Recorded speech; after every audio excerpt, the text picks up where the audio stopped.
De retour sur BFM Lyon avec votre magazine C'est votre emploi, comme tous les mercredis à 17h45. Et cette semaine, on se penche sur le BTP avec cette question: comment changer l'image des métiers des travaux publics? C'est la question qu'on va aborder avec nos invités. Pour en parler, Samuel Minot, président de la Fédération BTP du Rhône. Bonsoir. Bonsoir. Et en face de vous, Samuel Finotto, responsable vente BTP pour une agence d'intérim sur la métropole. Bonsoir à vous. Bonsoir. Alors d'abord, on va commencer avec quelques chiffres. Le BTP représente 8% des effectifs salariés dans la région. Un chiffre qui était en augmentation en 2019. Nous n'avons pas encore les chiffres pour l'année 2020. Mais le secteur recrute et embauche même 40 000 offres d'emploi ont été collectées par Pôle emploi en 2019 dans notre région Auvergne-Rhône-Alpes. Alors Samuel Minot, preuve qu'il y a du travail dans le BTP. Oui, c'est un grand satisfecit pour nos professions du bâtiment et des travaux publics. L'appareil productif a été maîtrisé et là, est celui qu'on avait fin 2019, on le retrouve en fin 2020. Les entreprises ont été sauvegardées par des systèmes très puissants gouvernementaux, les prêts garantis par l'État, les fonds de solidarité, les activités partielles.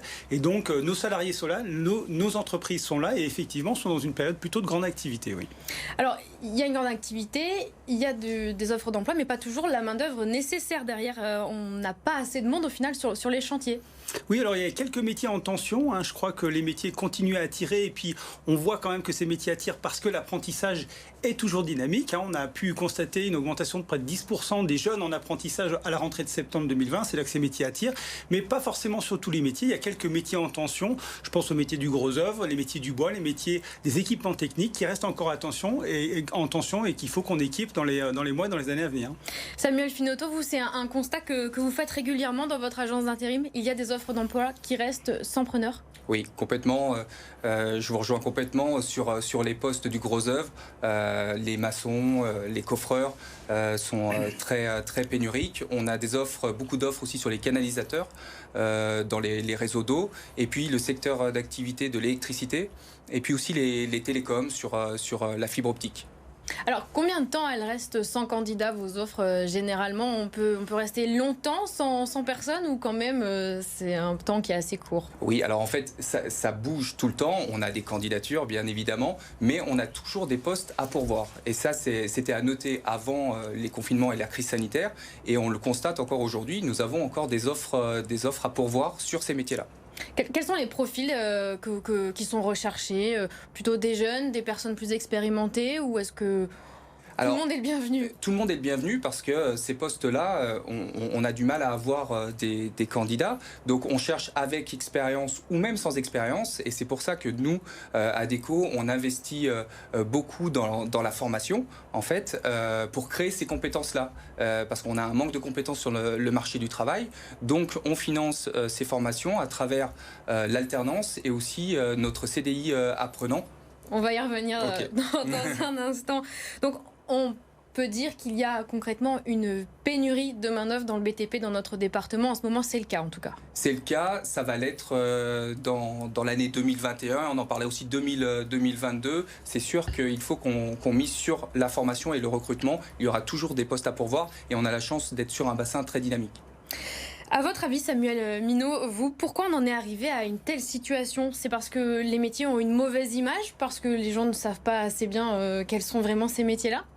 Oui, alors il y a peut-être de la pédagogie, effectivement de la communication sur nos métiers qui ont beaucoup changé. Je crois que les jeunes, de plus en plus, ont besoin de trouver du sens, de la valeur dans ce qu'ils font, dans les métiers dans lesquels ils se projettent. Et on reconnaît quand même beaucoup de jeunes ont envie de retrouver sur des métiers très concrets, de construction, d'innovation. Et peut-être que c'est les parents qu'il faut aujourd'hui plus convaincre pour venir dans ces métiers. Les parents qui ont encore peut-être des images passées du bâtiment, ce sont des métiers mal payés, sales, dangereux. Je crois qu'il faut changer ces images-là et je profite de cette antenne pour leur dire peut-être revenez découvrir nos métiers. Ce sont des métiers qui sont innovants, qui sont mécanisés, qui ont beaucoup changé, sur lesquels il y a des vrais parcours de carrière. On peut commencer compagnon sur un chantier et progressivement gravir les échelons. Donc c'est des vrais parcours de carrière que peuvent prendre les jeunes. Donc peut-être que, chers parents qui nous écoutez, encouragez vos jeunes à s'intéresser à ces métiers parce qu'il y a des vraies voies professionnelles professionnels qui peuvent correspondre à bien nombre de profils. Donc venez dans le BTP, oui, il y a des grandes carrières à trouver. Oui. Alors vous parlez des parents qu'il faut convaincre. Est-ce qu'on peut aussi parler d'une crise des vocations ? On a moins envie de se projeter dans ce secteur-là. Les jeunes à l'école ne se disent pas tout de suite je vais aller dans les BTP. On peut parler de ça ?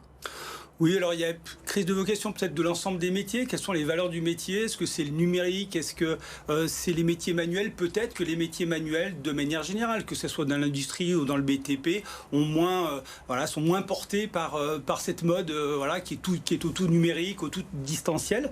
Et donc effectivement, peut-être que de manière générale, ces métiers manuels attirent moins. Mais le BTP, c'est pas que des métiers manuels. On a besoin d'ingénieurs, de techniciens. On a besoin de gens pour concevoir, pour organiser, pour des agents de maîtrise, des cadres qui aussi encadrent les chantiers. Donc il n'y a pas que de la main-d'œuvre, il y a bien nombre de métiers qu'on peut découvrir dans le BTP. Oui, il faut faire la différence entre les différents corps de métiers qui organisent en fait tout ce secteur de BTP.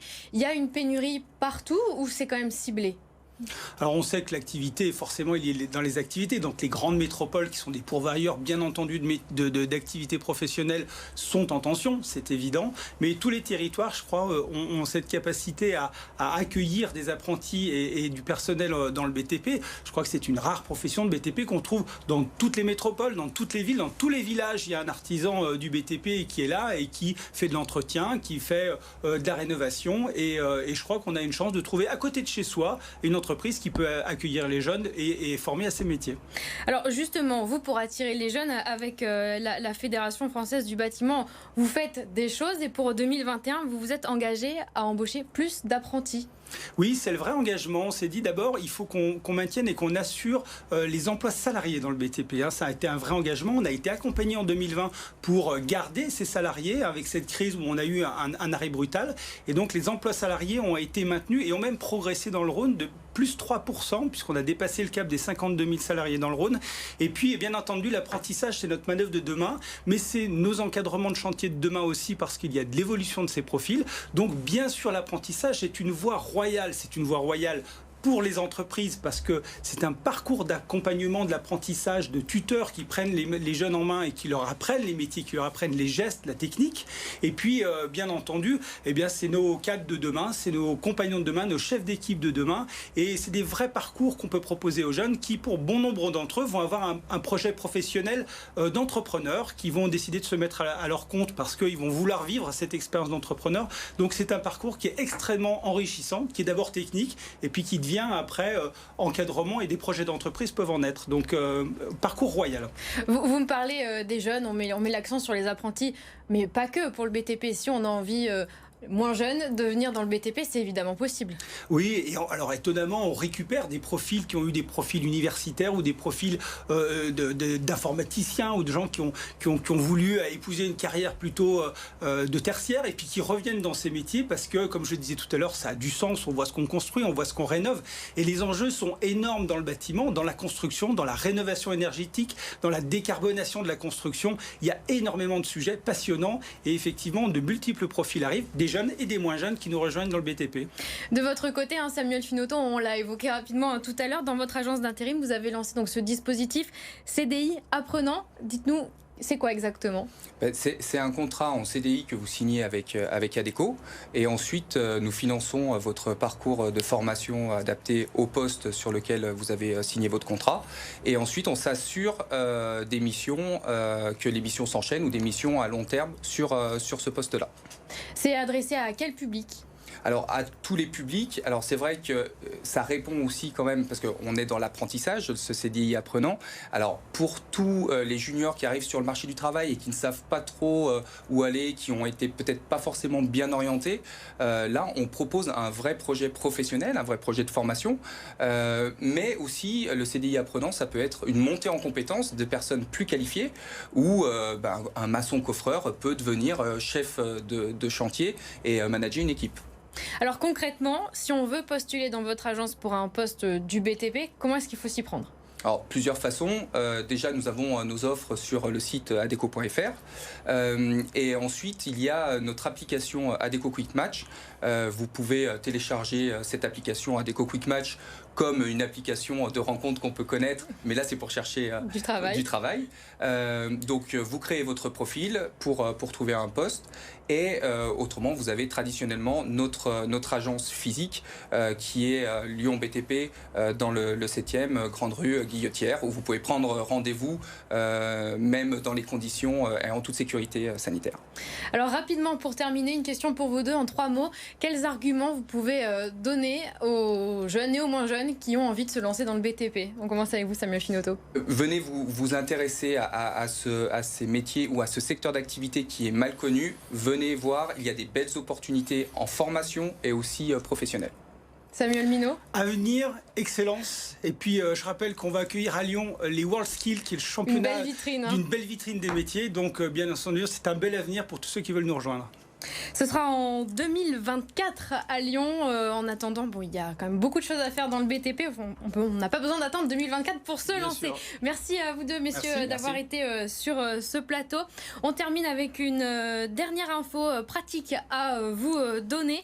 Avant l'ouverture d'un nouveau pôle de loisirs dans la métropole, OL Valais lance une opération de recrutement.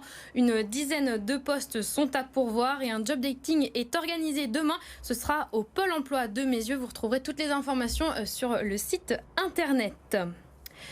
Demain, retour d'Élodie Poyade pour Votre Santé, une émission spéciale info intox sur la vaccination du Covid-19 avec le docteur Bertrand Isartel, docteur en infectiologie à Medipôle. Vous pouvez d'ailleurs poser vos questions sur les réseaux sociaux de BFM Lyon. Vous aurez la réponse demain à 17h45. En attendant, restez avec nous sur BFM Lyon. L'info continue.